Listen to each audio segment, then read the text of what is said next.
The wind cracked like a whip across the wide, empty stretch of the frontier. Dead leaves scraped along dry earth, cartwheeling past brittle weeds and the splintered bones of an old corral. Somewhere far off, a hawk cried once and was swallowed. By silence, Eleanor Marshall grunted, striking a bent nail with a rock. Her belly, swollen with life, pressed against the broken fence rail as if daring it to snap. The nail barely budged. She struck again and again. The head of the nail caught her palm. Blood welled fast and soaked into the grain of the wood. She didn't flinch. Her breath came out in huffs, turning white against the chilled morning air. Her boots had torn weeks ago. She now wore only heavy wool socks, wrapped in strips of burlap.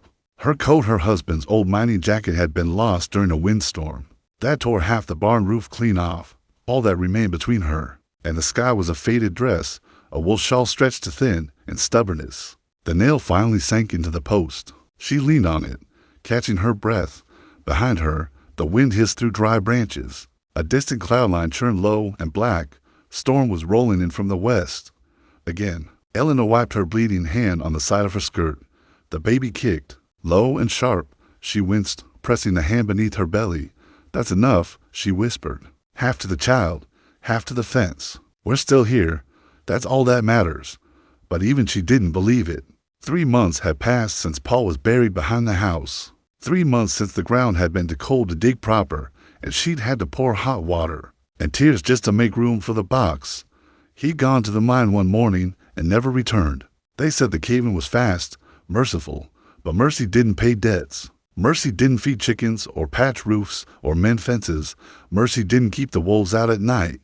The bank men had come and gone, taking the last mule and all the good tools. What remained was an acre of frostbitten land, a dozen scrawny hens, 1 half-blind goat, and a house with a crooked chimney and a leaky roof. Paul had died owing everything now. Folks in town avoided her like her grief might spread. She caught their glances at the general store wives clutching their men. Tighter, children warned not to stare. "That's the cursed widow," she once heard a girl whisper, still carrying the child of a dead man. She hammered the final plank into place and let herself slide down to the frozen earth.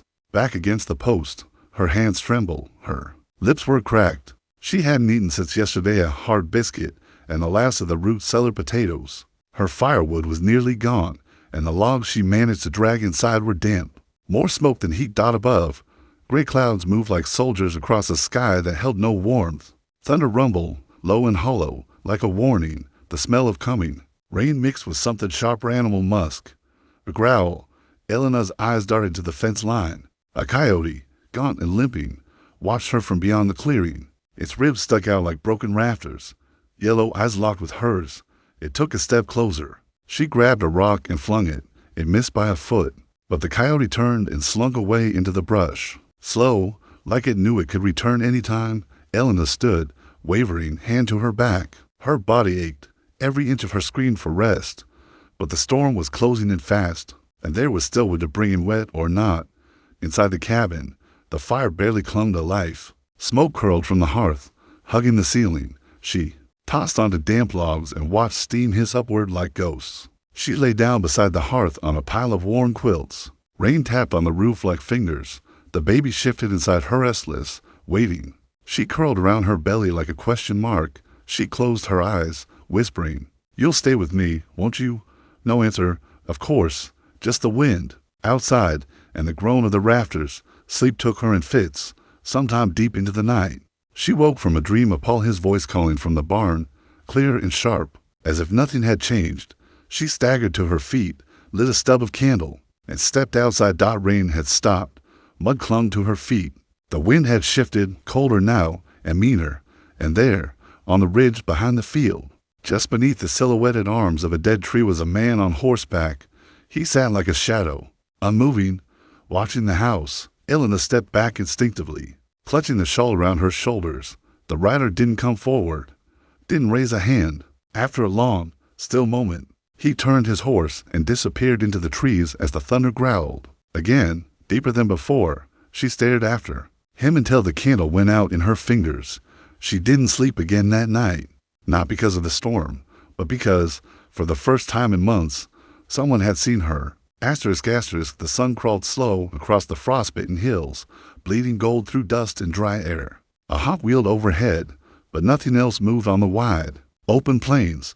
Cole Dawson stood beside his horse, one gloved hand resting on the saddle horn, the other gripping a flask he hadn't touched in 2 years. The flask stayed closed. His shadow stretched long across the brittle grass, edging toward the fence line of the Marshall place. From where he stood, the chimney barely rose above the skeletal tree behind the house. The woodpile was half what it should be. No smoke came from the flue. He narrowed his eyes. Eleanor Marshall was a silhouette in motion, hammering, lifting, dragging boards like a mule in human skin. She moved like she was punishing the ground, not fixing it. Cole adjusted his coat. The wind bit through the wool and stirred the sharp memory of a pain buried under his ribs. The scar twisted against old bone, tugged taut like wire pulled to tight. It had been there since Antietam, or maybe before. He didn't remember who fired the bullet. He only remembered the silence afterward, the kind that stayed. Behind him, his dog, a blue-eyed mutt named Ranger, sat quietly in the dust, ears twitching. "You see her?" Cole asked the dog, voice coarse as gravel. "She's still fighting. Man's been dead 3 months, and she's still fighting." Ranger said nothing, just stared forward. Cole stared a little longer. Then he turned away. He hadn't spoken to a woman in almost 5 years. Hadn't let another soul step foot on his land in 10. He lived quiet on 200 acres of wind and regret. His barn leaned east. His cattle numbered less than a dozen, and the only grave he ever tended sat on the bluff behind the house. It was marked with a simple stone. Just the letters. LDHI's brother, Levi Dawson, had died in a land dispute a settler's bullet meant for a Comanche boy. Cole had tried to pull Levi back into the saddle, got the bullet instead. After that, Missouri wasn't home anymore. Every now and then, he rode south to the edge of the bluff, not for supplies, not for prayer, just to look at the old Marshall place, the one Paul had scraped together with nothing but mules, lies, and stubbornness. Now Paul was gone, and the widow was still standing, barely. That night, Cole chopped a stack of firewood, not for himself. His hearth had plenty. He tied it with twine, threw it on his horse, and rode into the dark like a ghost. He didn't knock, didn't wait, just set the bundle on her porch and vanished into the trees before the first rooster crowed. By morning, Eleanor opened the door and stared down at the wood. Her eyes scanned the trees, then the sky, as if some god had dropped in the night. She hesitated, then took one log in each hand and carried them inside. Cole watched from the ridge. The next day, he brought jerky, dried beef, wrapped in linen, left just beside the same porch step. The day after, he brought a jar of honey, sealed tight, and nails wrapped in oilskin. Useful things. No note, no name. Still, Eleanor didn't see him. She waited once, crouched, behind the barn for hours. The wind numbed her knees, and her baby kicked with impatience. But Cole didn't come that day. He came the next night. This time, he left a full bag of oats and a note. Just one word, stay. It wasn't clear if he meant her, or the baby, or something else entirely. Eleanor didn't know who he was, but she wasn't afraid. Whoever was leaving things knew the land, knew hardship, knew her. Somehow. On the 5th day, she stopped waiting. She went back to her fence, hammered quietly, eyes low, mind somewhere between sorrow and routine. And that's when she heard the solid thunk of another hammer, just over the next post. She turned. Cole Dawson stood a few feet away, sleeves rolled, pressing the board into place. He didn't look at her, just kept working. His coat hung off one post. His dog sat close behind him, tail still. Eleanor didn't speak, neither did he. The silence between them was heavier than words could hold. She moved closer. When the next nail resisted her, Cole held out his hammer. She reached for it. Their fingers touched. Rough skin met rough skin, calloused and cracked, both hands worn by time and loss. She looked up at him, startled. His face was hard-lined from war and wine, but his eyes were soft, not kind, not gentle, just quiet, like a man who had stopped trying to be anything at all. He gave a slight nod. Then, without a word, he turned and walked off down the hill, the dog at his side, leaving the hammer in her hand. Eleanor stood alone again, but something had shifted. For the first time in months, she hadn't felt quite so cursed. The storm came, without warning. No soft roll of thunder, no slow gathering of clouds, just a sharp whip of wind and a wall of dust that swallowed the hills whole. Eleanor's dress snapped against her legs like sails in a gale, hair tangled and caught in her mouth. She staggered across the yard, trying to herd the squawking chickens into the coop, her swollen belly shifting uncomfortably with each breath.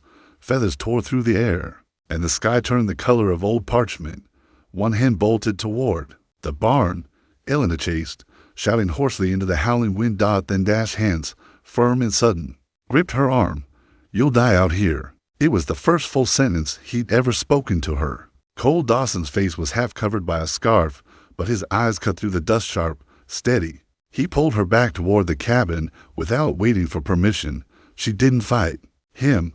She could in single quotes T. Together, they shoved the door closed behind them, slamming the latch into place. The entire cabin groaned beneath the weight of the storm. Dust forced its way through the cracks like smoke, curling under windows. Slipping past the chimney flew. They lit a lantern and crouched low. Elena's breathing grew shallow. She clutched her belly, face pale, eyes wide. Cole knelt beside her, unsure, until she gasped, "I think it's starting, I can't." He helped her lie back on the pallet of quilts. Her hands trembled as another spasm hit her lower belly. Cole, rattled but focused, grabbed a kettle, warmed water from the fire, and brought it to her lips. "Drink?" She did. He took her hand and braced her through the waves of pain that came and went in short bursts. She cried out once, and he gripped her tighter.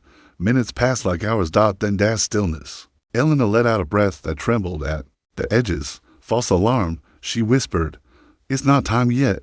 Cole stayed beside her until her eyes drifted shut. When she woke, the lantern had burned low. The storm still raged outside, but inside, the floor had been swept clean, dishes stacked, and the fire-stoked. Cole was near the hearth, wiping mud from the floorboards with an old cloth. She watched him in silence until she said, "Why are you helping me?" He didn't turn. "Storm's not done." That's not an answer. He didn't give one. They didn't speak again that night. By morning, the wind had died down, but the sky remained thick with dust and heat. Elena stepped outside to assess the damaged feed scattered, coop door half hanging, barn shutter torn loose. Cole stood beside the fence, hand on his dog's head. That afternoon, 3 riders appeared on the horizon. Strangers, one white, one mixed blood, one black. They came slowly, like vultures circling. Smiles hidden behind false kindness said they were traders headed east. Elena, desperate for word from town, invited them to rest. Cole said nothing, but his eyes narrowed. That night, they shared dry bread and whiskey around her hearth. Cole sat by the door, quiet. The drifters laughed too loudly, touched too much. Their stories were slick, rehearsed. Elena felt unease coil in her gut, but she ignored it. She needed to believe in good men again. She left them and went to her room, closed the door, but not the bolt. Later, the hinges creaked. A shadow entered, the black-haired one, the youngest. He moved quiet as a fox, eyes flicking toward her bed. She sat up. Behind him. A click, Cole's rifle. The boy froze. Cole stepped into the room. "You got 3 seconds." The boy raised his hand slowly. Cole didn't wait. He grabbed the man by the shirt, slammed him into the doorframe. The sound echoed like gunfire. The other came running, but found Cole, with his gun drawn, foot pressing down on their partner's neck. "Get out," he said. "All of you. Now." They hesitated. He raised the rifle. They left without another word, dragging their wounded friend, who whimpered with a dislocated shoulder. Elena stood behind Cole, lips parted, chest heaving not from fear, but from the weight of everything she'd ignored. Later, she found him on the porch, wrapping a torn knuckle with cloth. "You didn't have to do that," she said. He didn't answer. She knelt beside him, took the cloth, and gently began wrapping his hand. "Why?" she asked again. "Why are you helping me this time?" He looked at her. "You remind me of someone who never got the help she needed." A long silence stretched between them. "I don't want saving," she whispered. "Just someone who doesn't walk away." Cole lowered his gaze. "I'm still here." The wind sighed through the broken fence. The next day, they stood shoulder to shoulder, fixing it. Nails, boards, hammer swings that echoed in rhythm. They didn't talk, but when their hands brushed over the same post, neither pulled away. Asterisk, morning hung low over the valley, the fog curling like smoke between the hills, softening the fence lines and tree stumps. It clung to the porch steps, the window sills, the bare earth that stretched to the bluff. Elena stood by Paul's grave with one hand on her belly, the other resting on the crude wooden cross they carved from leftover rail posts. Her breath ghosted in the cold air, and her face was unreadable quiet, but full. The wind stirred her shawl as Cole watched from a distance, hat in hand, standing just beyond the edge of her pasture. He didn't move, didn't speak. The fence was finished now, every post straight, every nail driven deep. But some things couldn't be repaired with wood and steel. At dawn, she woke to the pull, a deep, rhythmic ache that rolled low in her back and pressed tight through her belly. She gritted her teeth and stood, bracing herself against the cabin wall. She'd felt false labor before, but this was real. There was no time to wait. She saddled the mule, clumsy and breathless, riding bareback toward the trail where the Dawson land met the woods. She made it halfway before the pain seized her mid-spine. She gasped, slid from the mule, and crumpled in the dust near the fence. The world tilted, sky bled into earth. Her fingers dug into the ground. Then a shadow. Cole appeared like a ghost rising from fog. No horse this time, just boots thudding fast across the dirt. He dropped to his knees. Elena. She barely opened her eyes. He scooped her up careful, steady, and carried her like he'd done it before, though his hands shook. They moved through the hills, the wind rising behind them. By the time they reached the Dawson Ranch, Cole was hoarse from shouting. The midwife, Mabel Grant, a widow tough as leather, arrived fast, with hot water, blankets, and a quiet kind of command. Cole waited outside. He paced the porch, sat, stood again, punched the frame of his doorway once, then leaned his head against it. Eyes squeezed shut as Elena screamed inside. Time slowed. The sound of pain faded. Then Dash crying. Small, raw, alive. Cole's legs gave slightly under him as he exhaled. Inside, Elena held a red-faced baby boy, wrapped in a worn quilt. Her hair was soaked with sweat, her face pale, but radiant. The next day, she woke to find Cole gone. On the table was a rolled deed tied with twine. A note sat on top in crooked handwriting. Land don't mean nothing if it ain't shared. Yours. Now, if you want it. See, she stared at the paper, then stormed out, barefoot in the frost. She found him hitching his horse at the ridge, saddlebag half-packed. You're leaving? She asked. Cole didn't meet her eyes. You don't need me now. Why do you always run? He hesitated, then said, because staying means remembering. She stepped closer, baby swaddled in her arms. There's a second grave up here, she said quietly, but I think you're still breathing. He turned slowly, the weight of those words cutting through whatever armor he'd worn all these years. This land remembers the dead, Cole, she said, but I need someone who remembers the living. The wind shifted. He looked down at the baby, then at her, said nothing, but he didn't leave. He built a small bunkhouse beside the barn, far enough to give space, close enough to be seen. He never stepped inside her cabin, but every morning she'd wake to the same quiet rhythm. Firewood stacked neatly, chickens already fed, water drawn. They didn't share many words, but one afternoon, she found him at the fence, hammering in a new rail the frost had warped. She rocked the baby on the porch, eyes following each movement. Cole looked over, nodded. Once she smiled.